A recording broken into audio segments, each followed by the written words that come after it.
اللي بيدوا منه في الماتش ده ما عندهم فكره. فاروق هو مين اللي بيديها؟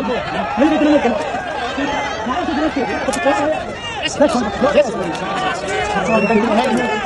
هذا التصرف غير مفهوم من الكابتن ياسر إبراهيم بالاعتراض على رجل المباراة لمروان عطية. المفروض أنا ككابتن نادي الأهلي أكون فرحان لزميلي مروان عطية، مش هعترض بهذه الطريقة أمام الكاميرات على إدارة النادي الأهلي معاقبة ياسر إبراهيم حتى يتم الانضباط والالتزام داخل غرفة الملابس بالنادي الأهلي. دايما متعودين على حالة الحب ما بين اللاعبين داخل غرفة تصرف غريب على لاعبي النادي الأهلي داخل غرفة الملابس. للأسف الشديد لابد توقيع عقوبة على الكابتن ياسر إبراهيم وتطبيق حالة التصرف المشين اتجاه الكابتن مروان عطية في إن هو حصل على رجل المباراة في مباراة حرس الحدود.